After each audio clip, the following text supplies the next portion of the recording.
विजय दिवस है ना। नमस्कार, आप देख रहे हैं साधना न्यूज का खास कार्यक्रम अखबारों की सुर्खियां और मैं हूं आपके साथ प्रशिता। अखबारों की सुर्खियों में हर रोज हम उन तमाम सुर्खियों पर चर्चा करते हैं जो अखबारों की हेडलाइंस होती है, लेकिन वो हेडलाइंस क्यों बनी, उनके पीछे की असल खबर क्या है, असल मुद्दा क्या है, उस पर विश्लेषण करते हैं, चर्चा करते हैं हमारे वरिष्ठ पत्रकारों के साथ। और आज भी अखबारों की सुर्खियों में तमाम सुर्खियों पर चर्चा करेंगे। हमारे साथ खास मेहमान जुड़े हुए हैं। सबसे पहले आपका परिचय कराते हैं।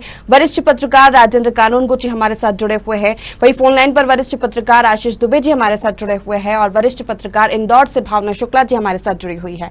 आप तीनों का बहुत बहुत स्वागत है हमारे इस खास कार्यक्रम में। शुरुआत करना चाहूंगी सावन का पहले सोमवार की शुभकामनाओं के साथ ही। आज कारगिल विजय दिवस है। राजेंद्र जी, सबसे पहले मैं आपसे ही कि शहीदों को श्रद्धांजलि प्रधानमंत्री नरेंद्र मोदी से लेकर सीएम शिवराज सिंह चौहान, अभी हम योगी आदित्यनाथ को भी सुन रहे थे, उन्होंने भी शहीदों को श्रद्धांजलि दी। कैसे देखते हैं आप? देखिए, कारगिल विजय एक शौर्य का प्रतीक था। जो सैनिक, जो जवान हमारी सुरक्षा में लगे रहते हैं, उन्होंने देश की सेवा करते करते अपने प्राण न्यौछावर किए और विजय प्राप्त की। ऐसे शहीदों को निश्चित रूप से पूरा देश नमन करता है। बिल्कुल। उनके परिजनों को नमन करता है कि उन्होंने ऐसे संतानों को जन्म दिया। बिल्कुल। जो देश की आज़ादी के लिए, देश की सीमाओं की रक्षा के लिए अपने प्राणों को न्यौछावर करते हैं। ऐसे शहीदों को नमन करता है पूरा देश, चाहे प्रधानमंत्री हो, प्रदेशों के मुख्यमंत्री हो। देश का जन जन उन शहीदों के प्रति आभारी है और उनको श्रद्धांजलि अर्पित करता है। उनमें से मैं भी एक हूँ। आशीष दुबे जी, आपके पास आना चाहूंगी मैं।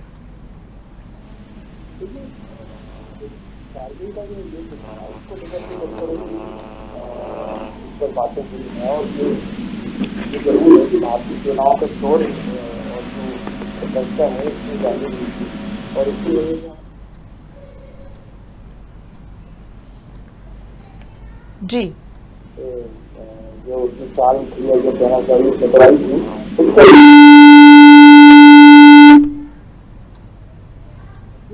याद करते रहना हमेशा इसकी भी जरूरत है कि आने वाले समय में इस तरह जो नई पीढ़ी होती है, जो नए लोग होते हैं, उनके पास इस जानकारी भी होना चाहिए और देश प्रति इस तरह के आयोजनों से समर्पण की भावना भी जाती है। बिल्कुल। भावना जी, देखिए, ऐसे शहीदों को शत शत नमन। और सबसे बड़ी बात थी कि विश्व की सबसे मुश्किल जो लड़ाइयां या जो इस स्थान को लेकर हम बात करते हैं, कारगिल की चोटी की बात करते हैं, वहां पर विजय फतह करना कोई आसान बात नहीं थी इतने मुश्किल हालातों में। तो ये अपने आप में बहुत गर्व का विषय है। स्वाभाविक सी बात है कि नमन की जाए, मतलब नमन हम करते हैं, श्रद्धांजलि देते हैं और विश्व परिदृश्य अभी भी बदल रहा है। तो ऐसे में हम अपनी उस जीत को एक बार रिकॉल करें, सब लोग उस बात को याद रखें, तो ये अपने आप में एक जोश भर देता है। तो प्रधानमंत्री, मुख्यमंत्री द्वारा जो श्रद्धांजलि दी जा रही है तो बहुत ही स्वाभाविक बात है, क्योंकि अभी अमेरिका की, चाइना से फिर बात है, अंतर्राष्ट्रीय हालात अभी भी बहुत नाजुक दौर से गुजर रहे हैं। चाइना का संकट हम देख चुके हैं। तो ऐसे में बहुत नमन, श्रद्धांजलि और एक बार हमें उसी जोश जज्बे को जिंदा रखना है अपने दिलों में। निश्चित ही। बढ़ते अगली खबरों की ओर। जिस तरह से हम देखते हैं मिलावट, राजेंद्र जी, जो खाने में होती है, गरीबों में बांटने के लिए जो खाना भेजा गया 2600 टन चावल इल्लियों से भरा था।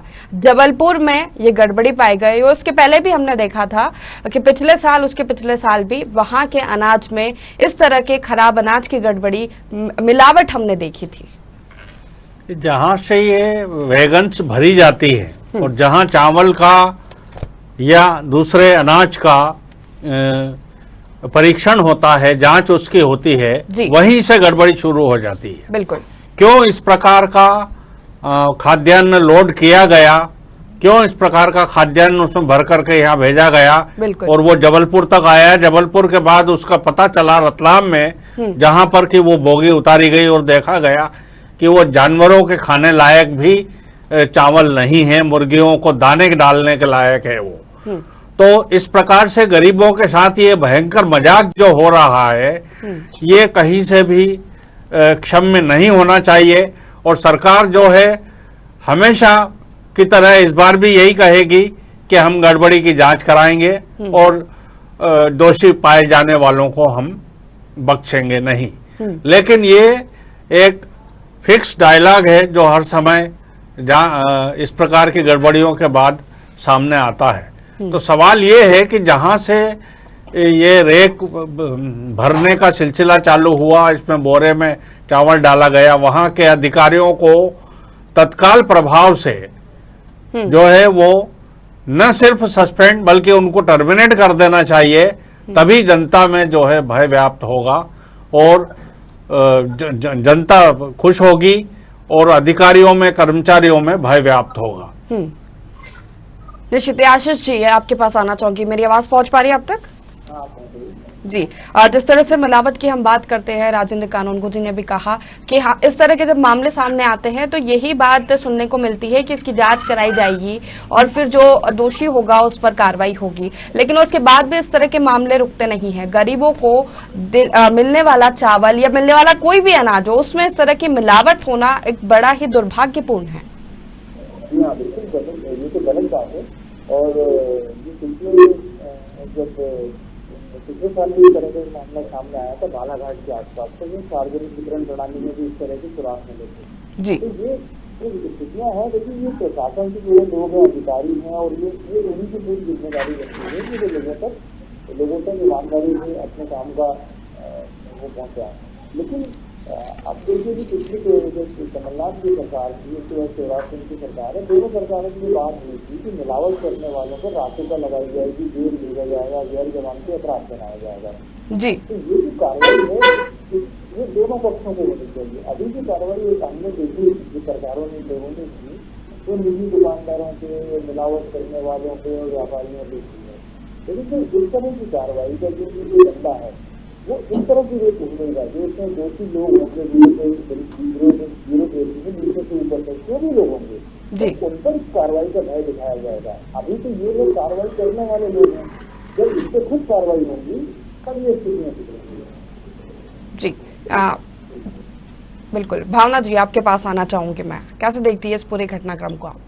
देखिए, यही बात हर बार का आलम रहता है, कार्रवाई की जाती है और फिर उसके बाद में कार्रवाई के नाम पर ज्यादा से ज्यादा सस्पेंड भी नहीं किया जाता है, कई मर्तबा तो खाली तबादला तक कर दिया जाता है। बिल्कुल, तो ये समाधान नहीं होता। जैसा कि कानूनगो जी ने कहा, बिल्कुल सही कहा कि इसमें कठोर एक्शन लेना चाहिए। इवन बर्खास्त तक का डिसीजन अगर लेना पड़े तो लेना चाहिए। इंदौर में भी कार्रवाई हुई थी राशन माफिया के खिलाफ, बड़ी मात्रा में पीडीएस में। वहां पे ये हुआ था कि आपका जो पीडीएस के लिए जाना था अनाज, वो निजी गोदामों में चला गया था। तो ये आप वहाँ हिस्सा तो कर ही रहे हैं। आज ये जो अभी कार्रवाई आ रही है, मिलावट वाली जो बात आ रही है, ये भी अपने आप में बहुत ही दुखद होता है। लेकिन सब यही बात हो जाती है कि हम हर बार इस बात को एक जैसे मुहिम चलती है, तो मुहिम कुछ दिनों के लिए होती है, फिर उसके बाद में वो मध्यम पड़ जाती है और उसके बाद में धीरे धीरे पूरी तरह से गायब हो जाती है। बिल्कुल। और फिर वापस से यही क्रम शुरू हो जाता है। तो इस पर कड़क कार्रवाई की निहायत जरूरत है, ताकि ये हर बार जितना देखा जाए यहाँ पर पीडीएस में जो घोटाले होते आ रहे हैं, ये आज की बात नहीं है और उसकी तादाद बढ़ती जा रही है। तो इसीलिए निहायत जरूरी है राशन माफियाओं के खिलाफ कार्रवाई, मिलावटखोरों के खिलाफ कार्रवाई।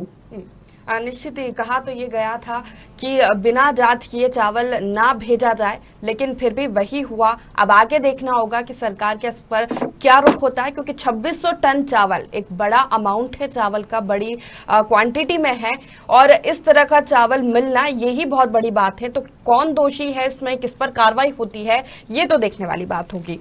राजेंद्र जी, आपके पास आना चाहूंगी अगली खबर की ओर बढ़ते हुए कि अब मंदसौर में जहरीली शराब पीने से 3 लोगों की मौत हो गई, 3 की हालत गंभीर है।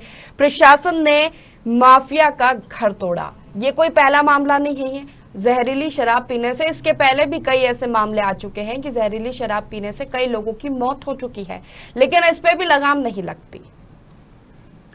देखिए, जहरीली शराब का एक बहुत बड़ा कांड अनेक वर्षों पहले इंदौर में हुआ था जी। जब इतनी लाइन से अर्थियां निकल रही थी कि उनको गिनना मुश्किल हो गया था और परिवार के परिवार उजड़ गए थे। वो नज़ारा जो है उस समय इंदौर में मैंने स्वयं देखा था अपनी आंखों से। जी।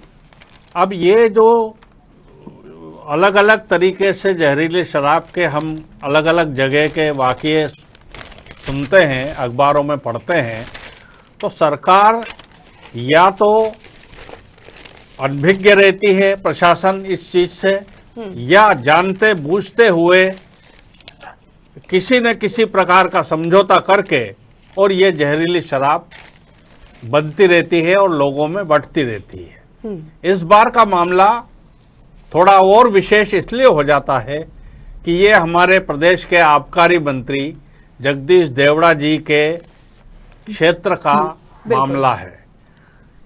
जब देवड़ा जी अपने क्षेत्र में जहरीली शराब को बनने को कंट्रोल नहीं कर सकते तो पूरे प्रदेश में क्या करेंगे, ये शिवराज चौहान जी के लिए सोचने की बात है कि मैं कैसे आदमी को आबकारी मंत्री बना करके बैठा हूं जिसको अपने जिले में क्या हो रहा है यही पता नहीं है।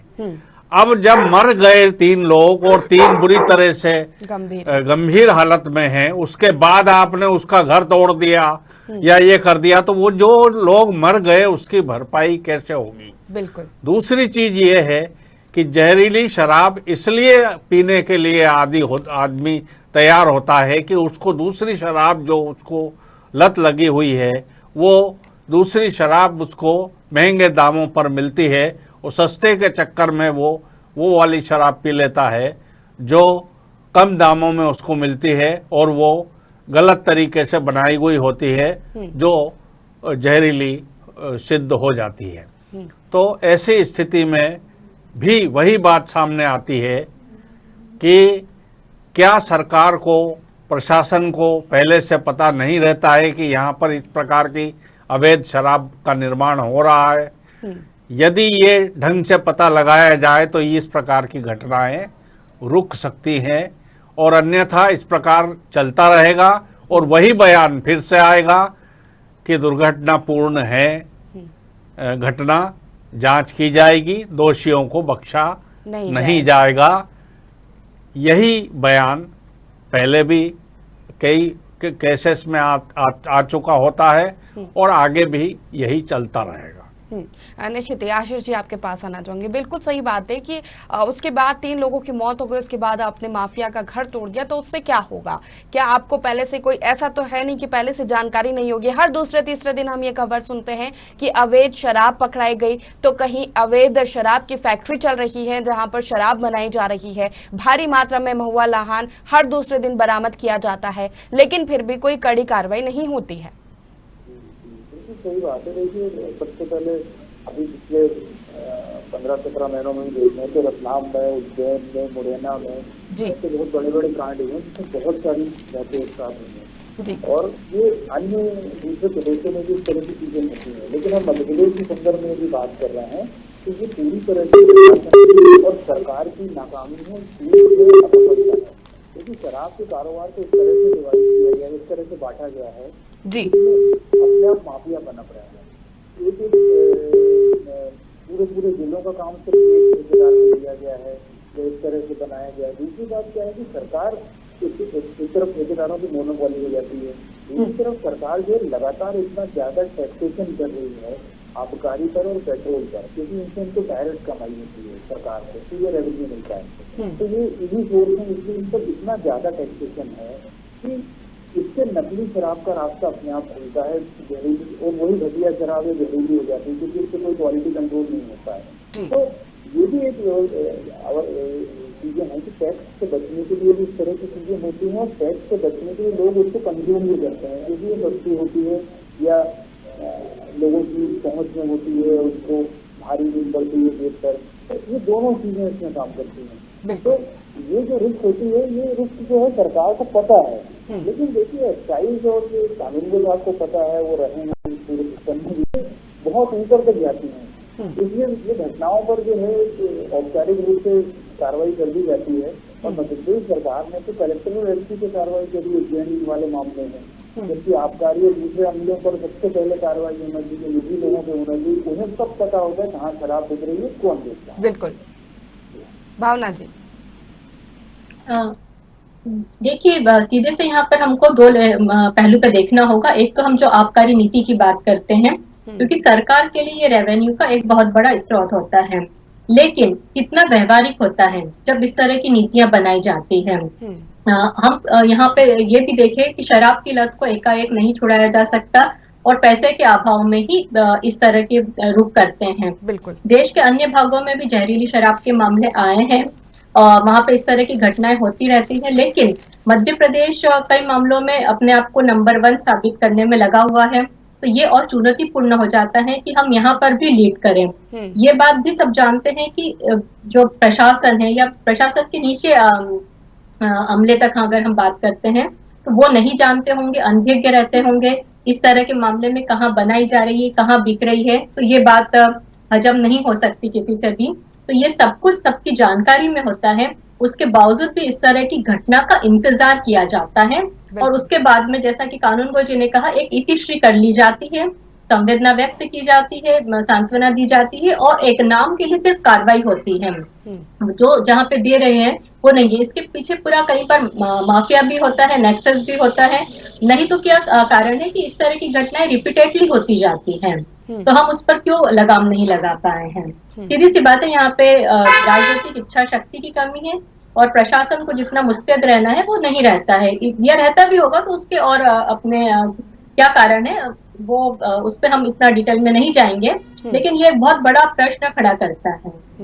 निश्चित इस तरह के मामले कई तरह के प्रश्न खड़े करते हैं, सिस्टम पे कई तरह के प्रश्न खड़े करते हैं और सरकार पे भी प्रश्न खड़े होते हैं कि हर बार इस तरह के मामले सामने आते हैं, कार्रवाई भी होती है तो कैसी कार्रवाई होती है कि फिर दूसरे तीसरे दिन या दूसरे तीसरे महीने फिर ऐसा मामला उठ जाता है। खैर देखना होगा कि इस मामले में भी क्या आगे क्या कार्रवाई की जाती है। खैर बढ़ते अगली खबर की ओर। राजेंद्र जी आपके पास आना चाहूंगी। एक रिपोर्ट यहाँ पर अखबार में छपी है सुर्खियों के साथ की राजधानी की 23 लाख आबादी में 57% लोगों के नाम बीपीएल सूची में है, लेकिन दूसरी बात इसमें यह है कि इनमें 70% से ज्यादा ऐसे हैं जिनकी जांच की जाए तो सूची से बाहर हो जाएंगे। बिल्कुल। यदि राजधानी की आबादी से आधे से ज्यादा यदि बीपीएल की सूची में हैं, तो ये सड़कों पर इतनी जो गाड़ियां और इतने बड़े मकान हमको जो देखने को मिल रहे हैं और ये बाइक जितनी सड़कों पर हमको देखने को मिल रही है, कहाँ से आ रही है। बिल्कुल। यदि बीपीएल की सूची में 57% लोग हैं और 70% उन 57 में से 70% लोग जो है वो कम हो सकते हैं। मतलब सरकार को पता है कि इतने लोग झूठे जो है वो बीपीएल में जुड़े हुए हैं, जिनके घर पक्के हैं, पक्की छत है, उनके पास टीवी है, उनके पास फ्रिज है, उनके पास 2 पहिया वाहन है। ये नीति में आता है बीपीएल के कार्ड बनाने में कि उन लोगों को नहीं दिया जा सकता बीपीएल का कार्ड जिनके पास ये चीजें, ये सुविधाएं उपलब्ध हैं। तो इनकी यदि जांच करके ही ये बीपीएल की सूची में नाम लिया जाता उनका, तो ये स्थिति नहीं बनती। फिर हो सकता है जब बीपीएल की सूची में उनका नाम जुड़ा हो तब उनके पास ये सुविधा या इसमें से कोई सुविधा न हो, तो ये जांच फिर दोबारा होना चाहिए, होते रहना चाहिए कि जैसे इनमें से कुछ उसके पास प्राप्त होता है सुविधा तो उसका नाम बीपीएल की सूची से काटा जाना चाहिए। अन्यथा क्या होगा कि बीपीएल के नाम पर ये जो है उनको जो सुविधाएं हैं वो मिलती रहेंगी और आम मध्यम वर्ग जो है, सबसे ज्यादा टैक्स देने वाला जो वर्ग है, वो परेशान होता रहेगा, उसको टैक्स से पैसा देता रहना पड़ेगा और बीपीएल के नाम पर इस प्रकार के लोग फायदा उठाते रहेंगे और सरकार जो है आंख बंद करके सोती रहेगी। निश्चित ही ये एक फर्जीवाड़ा समझ में आता है। आशीष जी, आपके पास आना चाहूंगी। सरकार तमाम नीतियां बीपीएल कार्ड वालों के लिए लेकर आती है, तमाम योजनाएं उनके लिए लेकर आती है, और यहाँ पर बड़ी बात है कि 12 करोड़ रुपए का मुफ्त अनाज गरीबी रेखा से नीचे वालों को दिया जाता है। तो क्या इसी का लाभ लेने के लिए इस तरह का फर्जीवाड़ा होता है? इस पर भी सरकार ने जो इस तरह लोगों को सब्सिडी देने का या सस्ती चीजें देने का जो जाल बिछा रखा है, उसमें इसके लालच से कोई भी आदमी बच नहीं पाता। इस सिस्टम में जो है नीचे तक कई इस तरह के खेल हो जाते हैं, वहाँ से लोगों को पैसे लेके बीपीएल में शामिल कर दिया जाता है, उनके आयुष्मान कार्ड बना दिए जाते हैं। ये सारे चीज सामने आ चुकी हैं। लेकिन देखिए, ये सरकार की जवाबदारी तो है ही। सरकार को इस पे कोई निगरानी रखनी चाहिए कि इस तरह का लीकेज ना हो, कि गरीबों के हिस्से की चीजें अमीरों या मिडिल क्लास के लोग, संपन्न लोगों तक नहीं पहुंचे। लेकिन साथ साथ समाज की भी जिम्मेदारी है, समाज को भी इस तरह की कहूँगा इस तरह की बेशर्मी से ही बचना चाहिए कि उसको खुद इस तरह का, अगर वो पात्र है, अगर वो अपनी रोजी रोटी चला सकता है, तो उसको इस तरह के लालच में नहीं फंसना चाहिए, दूसरों को हक नहीं मारना चाहिए। समाज की भी जिम्मेदारी है। दूसरी बात, लेकिन समाज जिम्मेदार कैसे हो? कई बार आपने भी देखा सुना पढ़ा होगा कि बड़े बड़े नाम जनप्रतिनिधि तक इस सूची में शामिल पाए गए। बिल्कुल, ये बहुत सोचने की बात है कि समाज भी कैसे अपने आप को इस लालच से दूर रखे। बिल्कुल। भावना जी, आपके पास आना चाहूंगी मैं। ये ताजा आंकड़ा मैं आपको यहाँ पर बताना चाहूंगी, 2 लाख। बिल्कुल, यहाँ पे जो बात आ रही है फर्जीवाड़े की, तो यहाँ हम अगर राजनीतिक तौर पर भी देखें तो फिब्रिस की जो राजनीति चालू हुई थी वोट बैंक के लिए, और आजकल पूरी तरह से ये हो गया कि इतना फ्री में राशन होगा, आपके वोट उतने पक्के हो जाएंगे। कई मर्तबा जब भी चुनाव होते हैं या स्थानीय निकायों के चुनाव होते हैं, आप बस्ती में चले जाइए, देखिए वहां पर आपको बस्ती वाले ही लोग बता देंगे कि हमारे यहाँ फलाना व्यक्ति है जो पार्षद का चुनाव लड़ रहा है या ये, तो वो बल्क में इतने बीपीएल कार्ड बनवा देता है। और दूसरी तरफ जब आप देखेंगे तो जो वास्तविक हितग्राही है, जिनको हितग्राही होना चाहिए, जो पात्र है, उनके कार्ड नहीं बन पाते, उन्हें काफी मशक्कत का सामना करना पड़ता है। तो ये पूरा नेक्सस है। लेकिन यहाँ पे जो जड़ यही रहती है, मानसिकता की है, जितने से ज्यादा फायदा मिले, और पूरी तरह से ये वोट बैंक को लेकर ही चलते हैं।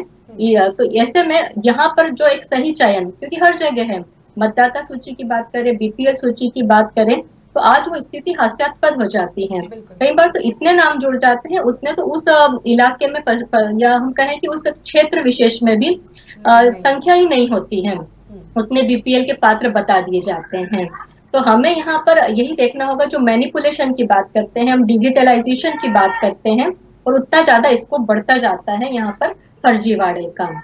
तो हमें उस जड़ पर जाकर काम करना होगा, और पूरी तरीके से बारीकी से जांच की जानी चाहिए, क्योंकि यहीं पर रीढ़ होती है। योजनाएं भी इसी आधार पर बनती है, जो आंकड़े आते हैं उसके आधार पर सारी चीजों की सुविधा दी जाती है।